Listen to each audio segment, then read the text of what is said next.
A lot of you are here to build your portfolio and host it on the web. You'll get all the steps needed to create your content and publish your website and host it for free on GitHub. But on the way, you'll also pick up some useful skills. You'll also learn about Git, GitHub, and web development. This will give you insights into how to use Git and also the modern web development and how to build scalable websites that you can build for your projects. A bit of my background: I come from a traditional remote sensing background. I was in the US, did my master's. I built my first portfolio when I was a grad student. I wanted to have a portfolio for my master's application. That was back in 2003.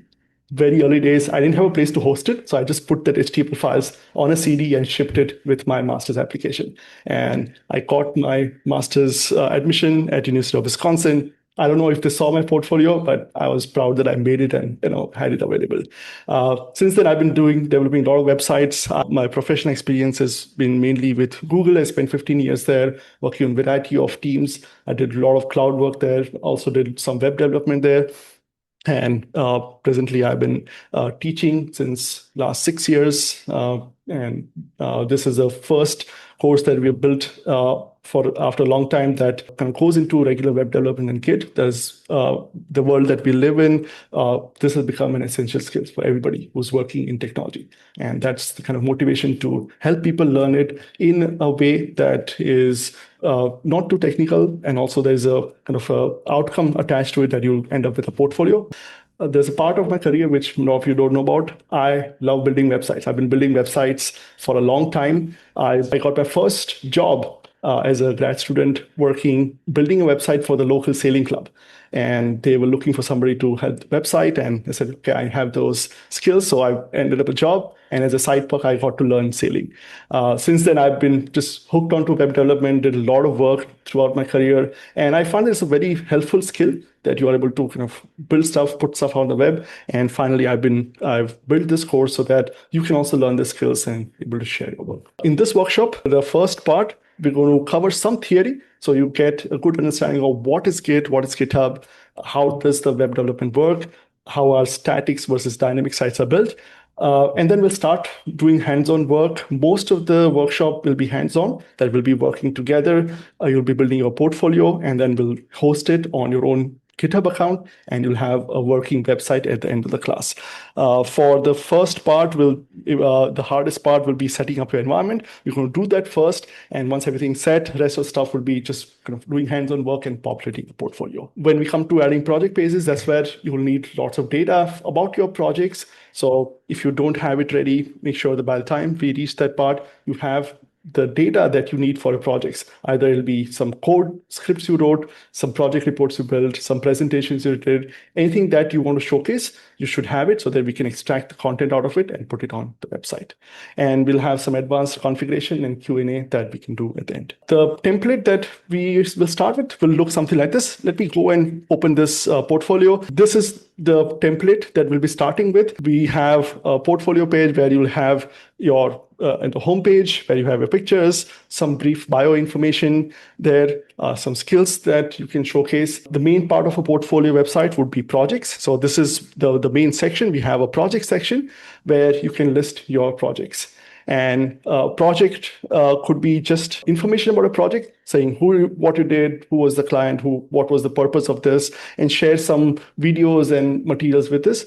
A project card could also be a notebook or some code or maps. So for example, this is a project I did. I wrote some code. You want to showcase that. Again, if you're in the market for a technical job, showing your code is very important. So people know how you write code, what you did, and you actually know how to build things. The template we provide has support for this. You can also have interactive maps that you can embed, and people will be able to see that. So we built this kind of project card. So that the template has support for that. We have some other pages. You can add or remove pages as you like.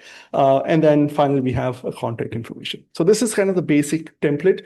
We'll start with that, and you can kind of add your content to it. it. Share some of the other portfolios that our past participants have made, taking the same template, but again, customizing it for their own needs. Alex took the class and he built his portfolio. He's a freelancer, so he wanted to showcase his technical skills. And you can see he has his portfolio. You can see his projects. He also has projects where he has included code. For example, this is his script that he's included so people can know that he knows how to build scripts like this. Somdeep also built a really nice portfolio. And again, same template, but again, you can customize it to look different and suit your taste. You can also, of course, have your projects. He has some really interesting projects that he has listed. You can also showcase that you participate in some conference and, you can, made a poster. You can also link that poster and host stuff like that. If you are in academia, you can also list your publications, etc. So again, you can kind of customize the portfolio to your needs. And again, you can see all of these portfolios are hosted on their own GitHub accounts. You're able to host it, share it freely with the world. So let's get started. Let's go and open up our course materials. All the course materials and everything you need is on this page. This is our course materials page. We'll be following this up. To begin with, you need to install and configure your system. All of you should go and sign up for GitHub. You can create a free account. Many of you would already have an account. If not, you should go and create one account. To interact with GitHub from your computer, you need to upload your Git repository, interact with the GitHub service. You need to install the GitHub CLI. So you'll install Git, which is an open source project, which is just typing Git commands. And then you also need the GitHub CLI to interact with GitHub. So we have step-by-step instructions on how to download and configure a system. This takes a while, but hopefully all of you have done and should be set already. To set up our local development environment, we'll use Conda. We have a Conda installation guide. We're recommending mini Conda, but if you already have other ways of installing Conda, if you already have Anaconda or other things, that should be totally fine. As long as you can type Conda and it works, you should be able to use the setup for this class. We'll be doing all our work in Visual Studio Code. This is a modern editor. As you are embarking on a journey to learn Git and GitHub, you should also start learning VS Code. This is the kind of a gold standard for developers. It's a modern editor that can edit code. All our files that we'll be editing is text files, but you can also edit Jupyter notebooks. And for data scientists, that's a really helpful thing. It has native support for editing Jupyter notebooks. Plus, it's got all the modern agentic AI systems integrated, so you can do prompting and editing right in your editor. Plus, for our workflows like this, where we need a terminal, you also have a terminal within VS Code. So everything is in a single environment, just makes it very simple and fast to do your development there. So you can go and set up Visual Studio Code. For populating a portfolio, you have a lot of content that you would already have in different formats. Maybe you have a CV where you listed some projects. Maybe you have a project report. Maybe you have a web page that you built for a different purpose. To extract all of this and format it into a portfolio format, we'll use AI. And LLMs are really good at that, where it just takes away the burden of doing everything manually. And you can say, hey, here's the content. I want it structured like this, and AI can structure that. You can use any LLM that you like. I personally find Claude AI to be quite good, and I use that. So the course has been tested, and the prompts have been tested with Claude AI. So you can sign up for a free account and use that. You don't need to subscribe or do anything else. Just have a free account. In case you run out of limits, the free account has some limits. You can switch to any other LLM, and most LLMs at this time are pretty capable, so you can use any of them as you want. For a portfolio, you'll need some content. You'll need your pictures that you want to put.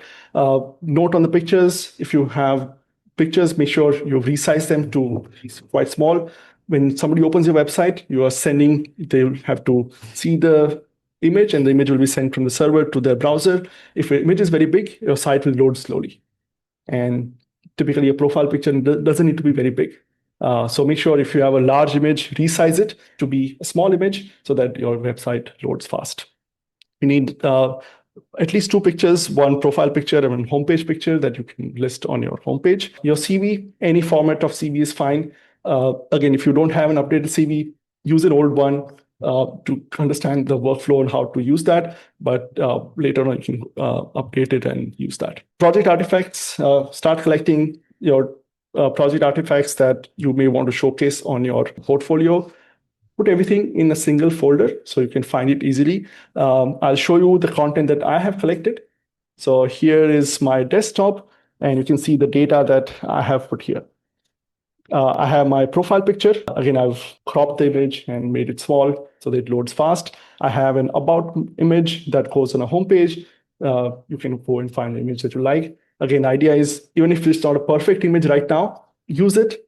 You can always update it later on once you have a better image. So at least if you have something ready that you can populate your homepage nicely. I have my CV in a PDF format available here, and I have some project data. The project data has some images. So these are the cards. When we list your project cards, you need some header images. So we can prepare some images that will be shown as your card image for the project. You can also have, for example, this is my thesis. If you have done a thesis and you want to put it as a project, just put the PDF. If you've written papers about this or a project report, collect everything and we can use this to extract the content. If you have notebooks, you can also use that. A lot of the data scientists, people will have Python notebooks. You can use those as well for populating your portfolio.